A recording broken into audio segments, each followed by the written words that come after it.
Cette émission a été traduite en français par Sine, Julie, Charlie, et les étudiants de l'ENSET ainsi que ceux de l'ISAE.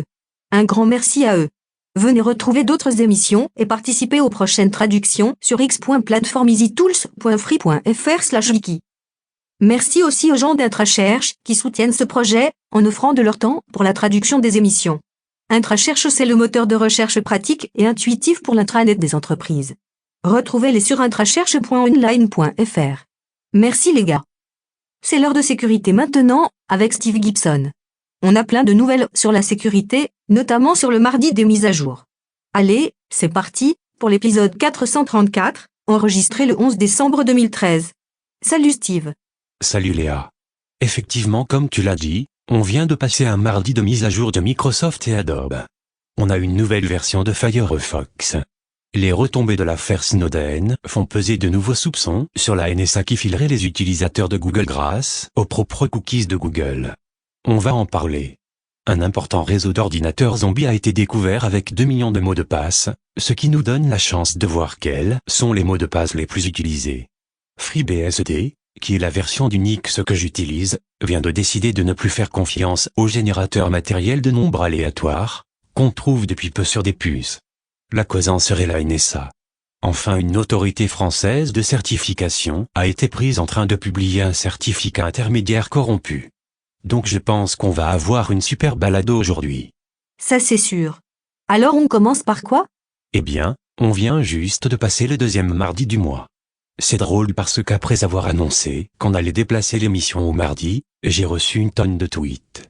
Les gens m'ont dit, attends un peu, est-ce que ça signifie que vous ne pourrez plus faire le mardi de mise à jour ?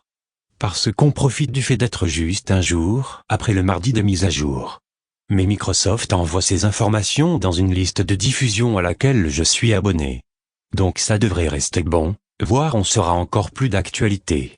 On ne dira plus hier, mais c'est aujourd'hui que sortent les mises à jour. On a des news importantes, de la part de Microsoft et d'Adobe, parce que ça concerne des corrections pour des vulnérabilités jour 0, qui ont donc été exploitées par des gens mal intentionnés bien avant qu'on ne les découvre. Il vaut mieux donc les installer. Il y a 11 mises à jour, qui couvrent 24 vulnérabilités. C'est donc une mise à jour de taille moyenne comparée aux précédentes mises à jour de Microsoft. La moitié de ces mises à jour colmatent des brèches qui permettaient d'exécuter du code arbitraire à distance. Ces brèches ne sont jamais les bienvenues. On a aussi 8 failles qui concernent l'élévation des privilèges, qui apparaît quand, pour des raisons de sécurité, on utilise un compte sans privilège, ce que les gens devraient tout le temps faire, et que malgré cette précaution qui met en place un bac à sable, on peut tout de même obtenir les droits administrateurs. Ça non plus ce n'est jamais de bon augure. Ces 8 failles ont été corrigées. À présent on a 2 failles concernant le déni de service. Dans ce cas ça n'a rien à voir avec le débordement de bande passante. Ce sont tout simplement des plantages. Quelque chose est capable de planter certains logiciels, donc d'engendrer un déni de service pour ces derniers. Ces 2 failles ont été aussi corrigées. Une faille engendrant une divulgation d'informations a été corrigée. Ce genre de faille est très inquiétante car elle implique les services dans le nuage, et la manière dont les services du nuage de Microsoft fonctionnent, permettant de laisser échapper des informations. Donc on est très attentif à ce genre de faille. Je crois que c'était le faille 104. Ensuite on a une faille qui court-circuite des mesures de sécurité. En fait ce que Microsoft fait maintenant est de classer ces corrections dans l'ordre dans lequel on devrait les faire si pour une quelconque raison on ne pouvait pas les faire toutes. La séquence utilisée est 96, 97, 98, 99 et 105. Plus le nombre est faible, plus il faut faire la mise à jour rapidement pour empêcher l'exploitation des failles par des attaquants. Donc 96 est la première, pour la correction correspondant à la faille jour 0 pour Windows et Office. 97 et 99 corrigent des dangereux problèmes de script dans Windows. Et Microsoft précise que de ces 3, à savoir 96, 97 et 99, ils s'attendent à une exploitation immédiate des failles, et dans certains cas, ça s'est déjà produit. Par conséquent, il faut vraiment les faire celles-là. Ensuite viennent les moins importantes, à savoir 100, 102, 104 et 106, qu'on doit faire aussi vite que possible. Ensuite 103 peut être appliqué quand on a le temps, selon Microsoft. Bon, en résumé, il faut toutes les faire. Les utilisateurs devraient le faire. Et pour les administrateurs qui n'ont pas le choix, il faut faire les plus importantes.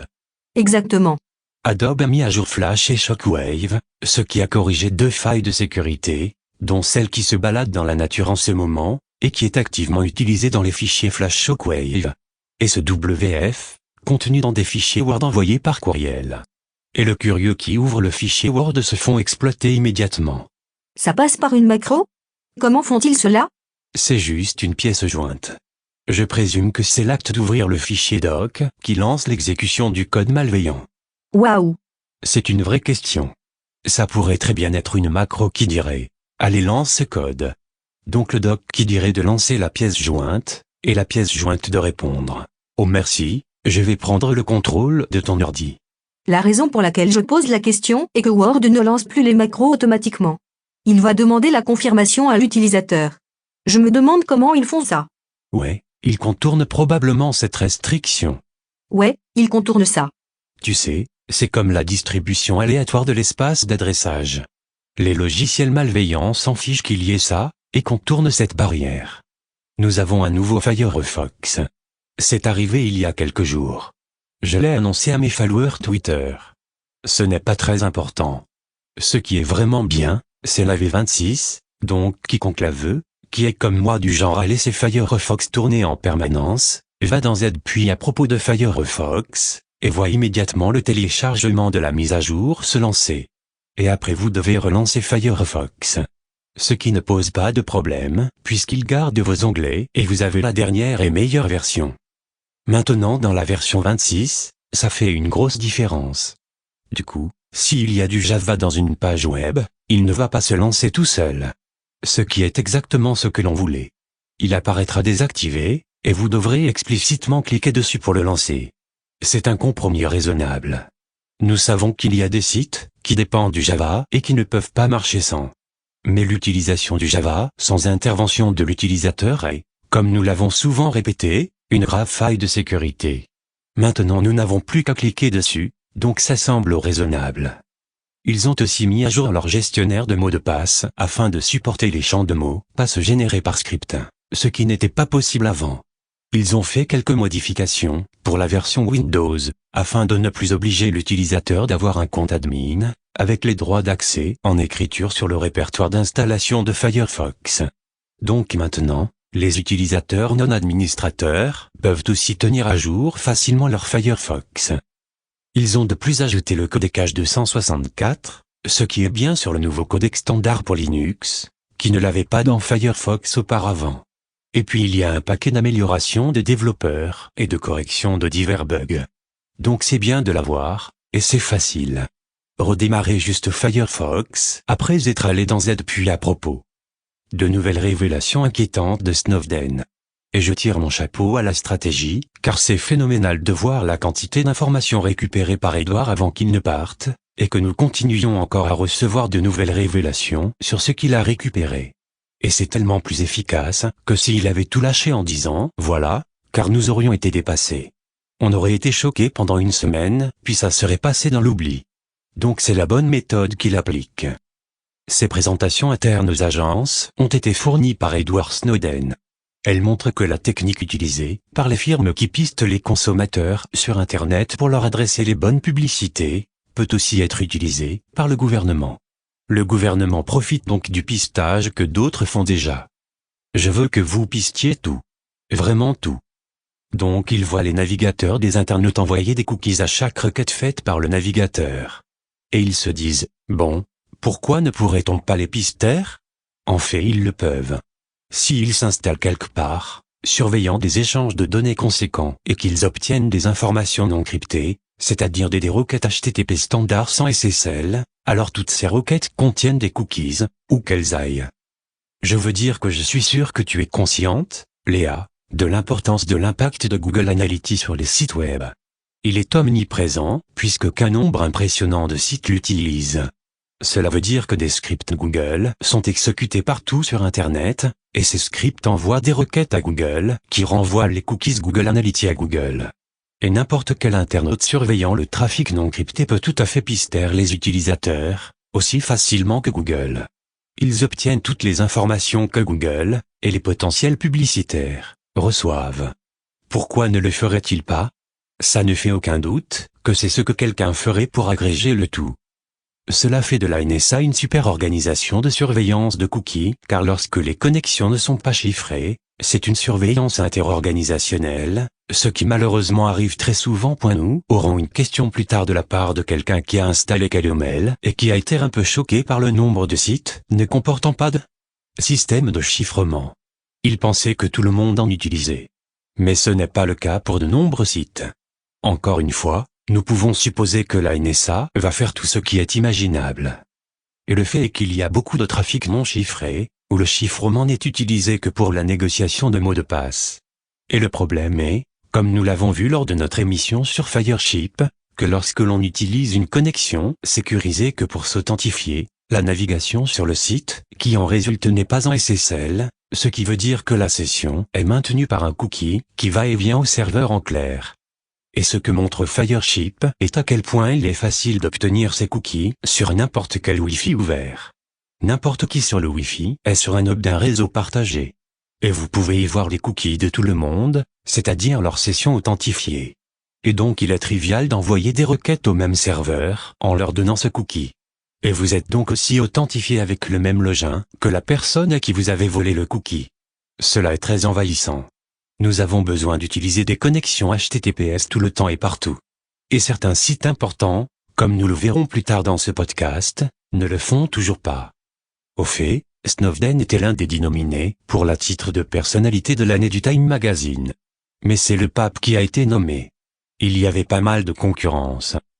Oui, la concurrence était rude. Enfin, ça semble être un bon pape aussi. Oui, c'est un bon pape, mais j'aurais probablement préféré Edward Snowden. Enfin, ça ne dépend pas de moi. C'est un peu risqué, parce que... Eh bien, l'homme de l'année n'est pas forcément bon. Souviens-toi, Hitler a été l'homme de l'année. Ah oui, c'est vrai. C'est juste la personne la plus importante de l'année. Dans ce cas, je suis d'accord, Léa. Je pense que sur ce critère, Snowden mérite vraiment cette distinction. Pour info, les candidats cette année étaient Bashar Assad, le président de Syrie, Jeff Bezos d'Amazon, Ted Cruz, le sénateur du Texas, Miley Cyrus. Je me demande comment elle est entrée sur cette liste, en bien ou en mal. Je pense pas qu'elle ait vraiment marqué l'année. Ensuite, il y avait le pape Francis, le président Obama, Hassan Rouhani, le président d'Iran. Tu vois, ça ne doit pas être obligatoirement quelqu'un de bon, il suffit que ce soit quelqu'un qui ait marqué l'année de son empreinte. Kathleen Sebelius, secrétaire du département de la santé et des services sociaux des États-Unis. Edward Snowden, la taupe de la NSA, et Edith Windsor, l'activiste pour les droits homosexuels, dont le procès devant la Cour suprême a ouvert la voie au mariage homosexuel. Donc beaucoup de personnes importantes. Ah oui, il y a du lourd. Pour moi, Edward Snowden est parmi les 3 favoris. Oui, pour la façon dont il a fait ses révélations. Ces révélations ont changé le monde. Oui. J'en ai pas parlé jusqu'à présent, mais la Silicon Valley est en train de se souder pour monter une coalition afin de combattre cet état de surveillance permanente. Ils ont commencé une pétition. La NSA a été ébranlée parce qu'on s'est aperçu qu'elle espionnait les gens au-delà des limites qu'on pouvait imaginer. À propos, le magazine Time parle désormais de personne de l'année et non plus d'homme de l'année, comme j'avais dit. Ok. Passons maintenant à la découverte de Spider Labs, un groupe de recherche en sécurité. Ils ont découvert une gigantesque base de données contenant nom d'utilisateur et mots de passe. Et ce qui est atypique ici, c'est qu'on n'a pas affaire à un site internet qui a perdu le contrôle de sa base de données. En effet, ce qu'ils ont trouvé est un répertoire appartenant à un réseau zombie, nommé Pony comme poney en français, et dirigé par le contrôleur poney. Le code source de ce contrôleur est maintenant ouvert, ou a été publié. Et c'est en regardant ce code source que les chercheurs ont débusqué ce contrôleur et son réseau. Tu peux rappeler comment fonctionne ce genre de réseau? Oui, alors on a des robots installés dans les ordinateurs des gens, sans que ces derniers ne le sachent. En douce, ces robots les espionnent, et collectent à leur insu leurs identifiants et mots de passe pour différents comptes. Ici, on a trouvé plus de 1,5 million de couples identifiants, mots de passe, dont 320 000 concernant des comptes de messagerie, 41 000 concernant des comptes FTP, et aussi 3 000 concernant des comptes d'accès à distance pour Windows. Alors c'est très mauvais, puisque n'importe qui a ces couples identifiants, mots de passe peut se connecter à ton ordi ou ton serveur, avec les pleins droits. Ainsi 3000 de ces identifiants, mots de passe ont été volés.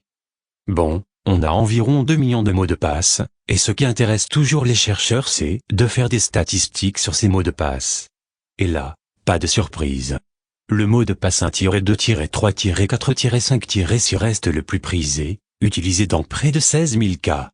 Le mot de passe le plus fréquent, qui vient ensuite, est un peu plus long, puisqu'il ajoute 7-8-9 au 1-2-3-4-5-5 précédent.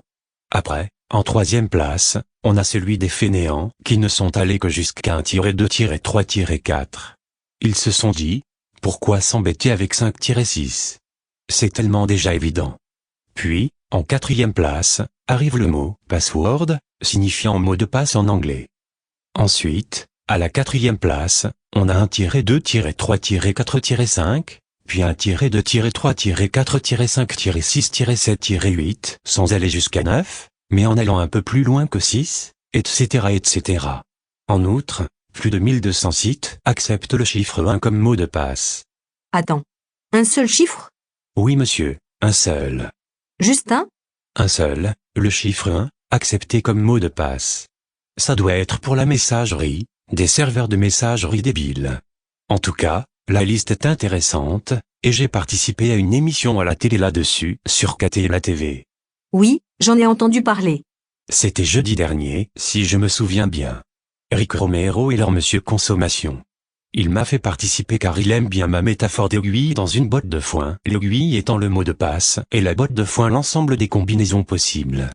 Sa mission est de convaincre les gens d'arrêter d'utiliser 1-2-3-4-5-6. C'est pour votre bien, utilisez ce que vous voulez sauf ça. Le mot de passe n'a pas besoin d'être difficile à retenir, il suffit juste d'en choisir un qui n'est pas dans cette liste. C'est toujours mieux que rien, et c'est facile à faire. À ce sujet, as-tu vu le site Et je été compromis? Il fait une recherche dans cette base de données. On peut entrer son adresse internet pour en avoir le cœur net. Oui, je l'ai vu. Quand je rentre mon adresse, il m'indique Adobe, puisqu'ils ont eu plein de comptes piratés. Donc, pour savoir, rendez-vous sur www.avayabinpoon.com. Et puis on a ce gars, que je ne connais pas, Troyant. Je sais pas s'il garde les mots de passe, ou s'il en fait quoi que ce soit, mais Ah, Troy est un bon gars. Je lui fais entièrement confiance. C'est rigolo à regarder. On ne devrait jamais utiliser le même mot de passe partout. Sinon, on dirait que la valeur du Bitcoin a bien dégringolé, n'est-ce pas? Je crois qu'il était à 9 et quelques la dernière fois que j'ai regardé. Depuis, il semble s'être stabilisé. Ça ne s'est pas effondré complètement, c'est descendu jusqu'à 7 ou 8. Maintenant la valeur tient bon. Bien. En tant que détenteur de 50 bitcoins, tu fais un peu attention à l'évolution. Eh oui. J'adore cette application, Zero Block, sur iOS. J'y jette un coup d'œil de temps en temps, pour voir où j'en suis. Je n'ai pas l'intention de les vendre, je veux juste voir ce qu'ils deviennent. En fait, je n'ai rien fait pour les gagner, ils sont apparus par magie. Maintenant, j'ai entendu que la Chine devenait très intéressée par ces bitcoins, parce que les Chinois aiment l'idée d'utiliser une monnaie non contrôlée par l'État pour faire leurs transactions. Ils sont en train de mettre sur pied des entrepôts remplis de machines d'exploration. Quoi? Mais j'ai vu un groupe d'exploration qui disait qu'ils doivent leur existence à notre émission Sécurité Maintenant, quand on avait parlé de Bitcoin. On passe à FreeBSD. FreeBSD est la distribution Unix que j'utilise depuis que Brett Glass me l'a conseillé. Je n'ai jamais eu à m'en plaindre, c'est sur cette distribution que tournent les serveurs de news et compagnie à GRC. Et donc, Ars Technica a révélé que la prochaine mouture de FreeBSD, la 10, ne supporterait plus les générateurs matériels de nombres aléatoires, qui sont depuis peu inclus dans certaines puces. C'est dommage mais je comprends complètement leur décision, car on sait que la NSA a tenté de s'immiscer dans la conception des puces. On a de forts soupçons que la NSA ait influencé une organisation aussi importante que la RSA, afin qu'ils utilisent le pire générateur de nombres pseudo-aléatoires, c'est-à-dire celui dont on sait pertinemment qu'il est défectueux. Et ce générateur est celui utilisé par défaut dans les bibliothèques cryptographiques de la RSA. Enfin, c'est l'hypothèse la plus crédible qui expliquerait pourquoi la NSA aurait tenté d'influencer la RSA. Et maintenant, Intel arrive avec son super matériel procurant une incertitude de niveau quantique, donc un vrai générateur matériel de nombres aléatoires. Cette fois ce n'est plus du pseudo-aléatoire, c'est du vrai aléatoire. Mais bon, on peut pas l'utiliser. C'est vraiment dommage. Par conséquent, FreeBSD part du principe qu'on ne peut pas faire confiance à ces générateurs, et ils reviennent donc à ce qu'ils faisaient auparavant, c'est-à-dire d'utiliser Yarrow. Yarrow a été conçu par nos copains Bruce Schneier, John Kelsey et Niels Ferguson, dans les laboratoires Couterpen. C'est un très joli générateur de nombres pseudo-aléatoires logiciels, donc forcément pseudo-aléatoires. Ça fonctionne sur la base d'un centre de données aléatoire, qui est le standard des bons générateurs actuels. Je l'avais étudié de près lorsque j'avais eu besoin d'un bon générateur de nombres aléatoires pour le projet sans connexion au réseau, pour lequel j'avais travaillé, et où j'utilisais des carrés latins pour générer des mots de passe basés sur des noms de domaine. Je n'avais pas pu l'utiliser car j'avais besoin d'encore plus d'entropie. En effet, il utilise par défaut une paire de contextes de hachage SH1. Un contexte SH1 est composé de 160 bits. En fait, l'algorithme fait un va-et-vient entre les deux contextes, en construisant de l'entropie dans l'un quand il utilise l'autre. Quand il n'y a plus d'entropie dans l'un, hop, il change de contexte va dans le deuxième, et recrée de l'entropie dans le premier. C'est une sorte de ping-pong. Alors tout cela donne de bonnes données aléatoires, mais en fait j'en avais besoin d'encore plus. Souvenez-vous que j'avais développé l'UHPRNG, soit le générateur de nombres aléatoires ultra haute entropie, qui utilise 1536 bits, car il y avait plein de carrés latins. Si j'avais utilisé une entropie plus basse, je n'aurais pas pu contenter tous les carrés latins possibles. Donc c'était nécessaire, mais bien au-delà de ce qui était nécessaire à la plupart des systèmes, qui avaient simplement besoin d'un bout d'entropie. Donc FreeBSD, après avoir utilisé un générateur pseudo-aléatoire purement logiciel, puis être passé au vrai générateur aléatoire purement matériel, reviennent au pseudo-aléatoire, puisqu'ils ne peuvent pas faire une confiance aveugle à ce matériel. Tout va donc alimenter Yarrow, ce qui est une bonne chose, parce que tout ça est très gourmand en entropie. Les bons générateurs de nombres pseudo-aléatoires scrutent combien d'entropie a été enlevé du centre de données aléatoires, et quand ce niveau passe sous un seuil, ils décident de changer de centre et passer à celui qui vient d'en accumuler pendant que l'autre en dépensait. Ils font du ping-pong entre eux. En tout cas, c'est une mode qu'on risque de voir ailleurs, puisque ces gars de FreeBSD ont raison. On ne peut tout simplement pas faire confiance à du matériel sujet à de subtiles manipulations, quand on sait que toute déviation de données aléatoires est mauvaise pour de la cryptographie. Quelqu'un sur le forum dit qu'on peut fabriquer son propre générateur matériel de nombres vraiment aléatoires, grâce à quelques puces et un transistor en inverse. Ce serait génial. Est-ce exact que ça serait efficace? Oui, par exemple, on peut utiliser une diode montée en inverse. Ce qu'il se passe, c'est que les électrons migrent de manière complètement aléatoire à travers la jonction PN de la diode. Ensuite on amplifie ça et on compte ces électrons, ce qui génère de l'entropie. Parfois le problème qui se pose est que l'entropie n'est pas générée assez rapidement. C'est pourquoi Intel avait utilisé des inverseurs couplés de façon croisée, qui ne pouvaient jamais se trouver dans un état stable. À mon avis ils en mettaient 3 d'affilée, et c'était ultra rapide. Ensuite en échantillonnant cela, on obtient une entropie vraiment bonne. Je tends à penser qu'Intel ne s'est pas fait corrompre, même si on ne peut en être sûr. Mais on peut construire ce générateur de plein de façons différentes. Et on trouve aussi des clés en entropie. J'avais essayé d'en acheter une, il y a quelque temps au Royaume-Uni, mais c'était très difficile de s'en procurer, et pour des raisons obscures ils ont arrêté d'en vendre. C'était comme une clé USB, mais avec de la cryptographie intégrée et un générateur matériel de nombres aléatoires.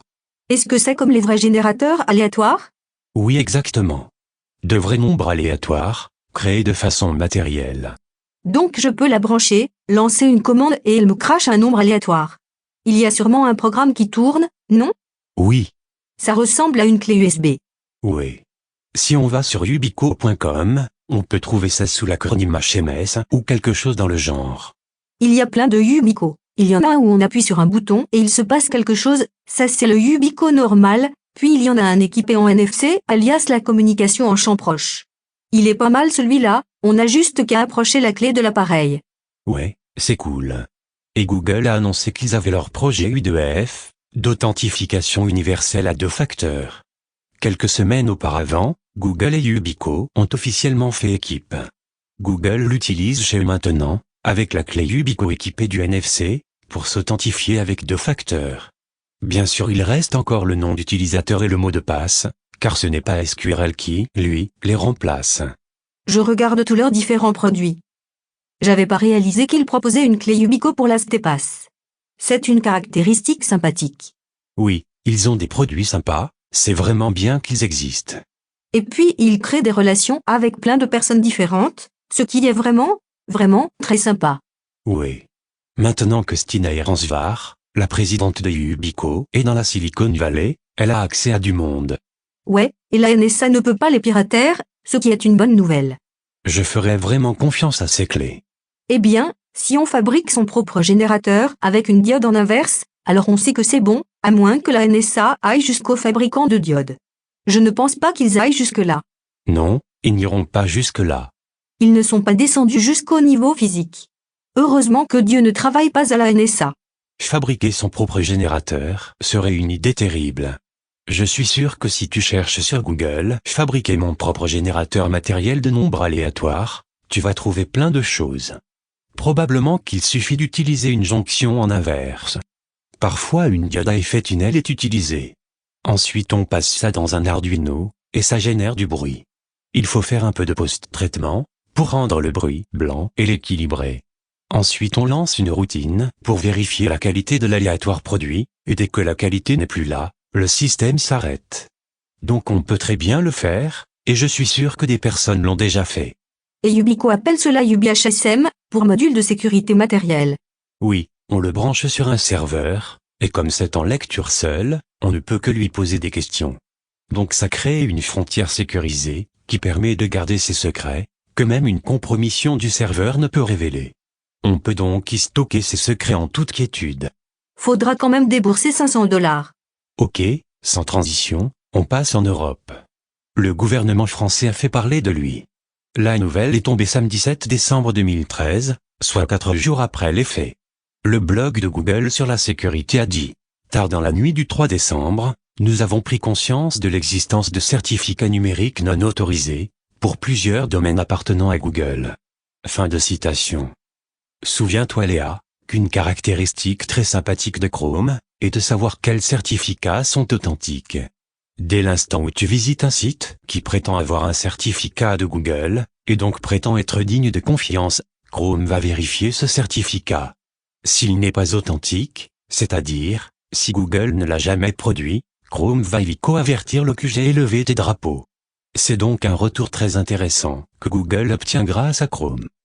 Nous avons immédiatement lancé des investigations, et avons trouvé que le certificat avait été émis par une autorité intermédiaire de certification, en lien avec l'Agence nationale de la sécurité des systèmes d'information, ANSSI, une autorité française de certification. Les autorités intermédiaires de certification ont l'autorité suffisante pour créer le certificat de n'importe quel site, et ainsi usurper l'identité de ce site. Fin de citation. Nous allons voir tout d'abord pourquoi ça a été conduit de cette manière, et dans un second temps, nous verrons quelle est la manière normale. En réponse, nous avons immédiatement mis à jour les métadonnées de Chrome relatives à la révocation des certificats, pour bloquer cette autorité intermédiaire de certification, et ensuite nous avons alerté la NSSI ainsi que les autres navigateurs. Par notre action, nous avons supprimé immédiatement la menace pour nos utilisateurs. Fin de citation. Par conséquent on voit qu'ils ont émis ce certificat avec l'autorité de recertification complète, parce qu'ils pouvaient contraindre n'importe quel certificat qu'ils publient. Mais ils ont dit qu'ils émettaient un certificat intermédiaire qui pouvait lui-même émettre ses propres certificats. Donc ça a été fait de façon intentionnelle. Ils ont dit que c'était utilisé dans un appareil commercial, à l'intérieur d'un réseau privé, pour inspecter le trafic crypté. Les utilisateurs de ce réseau étant prévenus. Ils disent maintenant que c'était une violation de leur procédure, et ils ont demandé que le certificat en question soit révoqué par les navigateurs. Nous avons encore mis à jour les métadonnées de révocation de Chrome, afin d'implémenter cela. Cet incident représente une brèche sérieuse et montre pourquoi la transparence des certificats, que nous, Google, avons développée en 2011, et pour laquelle nous plaidons constamment, est si importante. Comme notre priorité est la sécurité et le respect de la vie privée de nos utilisateurs, nous envisageons sérieusement les actions supplémentaires à mener. Fin de citation. En résultat d'une erreur humaine qui a été faite pendant une procédure visant à renforcer la sécurité informatique globale du ministère des Finances français, Des certificats numériques liés à des domaines tiers, n'appartenant pas à l'administration française, ont été signés par une autorité de certification de la Direction générale du Trésor, qui est liée à l'infrastructure de gestion de la confiance de l'administration, IGCA. L'erreur n'a eu aucune conséquence sur la sécurité globale du réseau, ni pour l'administration française, ni pour le grand public. La branche de l'IGCA susmentionnée a été révoquée préventivement. Fin de citation. Bien sûr, ils ont dû la révoquer, parce que de toute façon ça ne marchait plus, puisqu'aucun navigateur n'aurait plus ce certificat. Révocation préventive. Oui.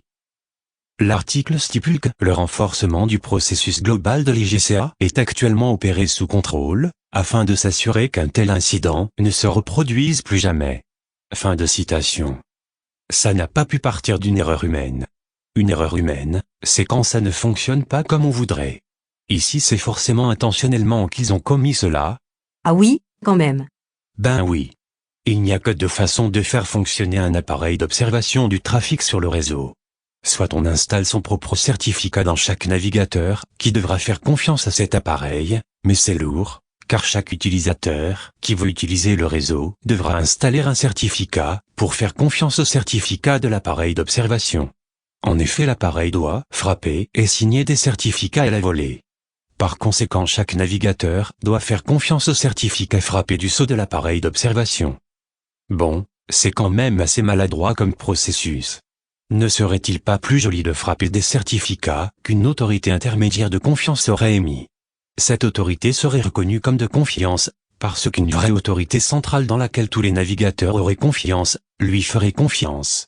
La réponse est, bien sûr que ça serait plus joli, car on n'aurait rien à installer sur chaque navigateur. Par conséquent, quelqu'un a configuré intentionnellement cet appareil d'observation, pour fonctionner de cette manière. Ça ne peut absolument pas être une erreur humaine. Celui qui l'a fait, savait exactement qu'il avait en sa possession un certificat intermédiaire, avec la procuration complète, pour signer des certificats, ce qui lui donnait la possibilité de créer des certificats sans aucune limite. Alors tous les utilisateurs, qui étaient derrière cet appareil se voyaient espionnés, sans qu'ils reçoivent aucune alerte de leur navigateur, ou qu'ils aient de certificats installés. Normalement, dans une entreprise, tout l'environnement qui se trouve derrière un tel appareil d'observation, doit absolument faire confiance au certificat que cet appareil frappe. Il faut que ce soit accepté par chaque navigateur. La technique employée ici par la NSSI a permis d'éviter de recourir à cette acceptation. Ce n'était donc pas une erreur, ou quelque chose fait par inadvertance. Et pourquoi ils se sont fait prendre? Simplement parce que quelqu'un à l'intérieur de ce réseau a lancé Chrome. Et lancer Chrome est tout ce qu'il faut faire pour arrêter, instantanément, la supercherie. Car Chrome va de suite rapporter à Google, que quelqu'un vient de lui filer un certificat Google, qui justement n'émane pas de Google. Et alors la partie est terminée. Va où? Ouais, mais ce n'est pas une erreur. Ils se sont fait prendre. C'est fascinant. Et en plus, ils n'ont même pas admis qu'ils s'étaient fait prendre. Oui, absolument. Je pense que ça brise la confiance. C'est purement pour se couvrir qu'ils ont dit ça. Ouais, mais c'est dommage d'avoir réagi ainsi. Je veux dire, une fois que tu t'es fait prendre la main dans le sac, ben t'as plus qu'à l'admettre. Tout de même, je vois pas bien comment ils auraient pu l'admettre. Après les premières révélations sur les actions d'espionnage à grande échelle menées par la NSA, ils n'ont pas le choix. Ils doivent dire qu'ils n'espionnent personne. Et bien sûr, ils partent du principe que personne ne sera assez compétent pour décrypter le vrai du faux sur cette affaire, à part Steve Gibson et quelques autres. Bien sûr. Quand tu lis ça, tu te dis, oui, ça semble crédible. Les médias normaux vont rapporter que ce n'était pas de leur faute, qu'il y a dû y avoir. Quelqu'un qui a appuyé sur le mauvais bouton quelque part. Oui, c'est ça, il a juste appuyé sur le mauvais bouton. Ah. C'est ça, oui. Bon, sinon, Forbes a publié une histoire intéressante, au sujet de la nouvelle technologie qu'Apple vient de sortir, à savoir son iBeacon, en français la balise d'Apple. Ah oui, on en a beaucoup parlé, et j'étais impatient d'avoir ton avis sur la sécurité de cette technologie. Oui, et elle me rend très nerveux. J'aime déjà pas le Bluetooth et la NFC, parce que les ondes radio sont effrayantes. On peut faire tellement de choses puissantes avec.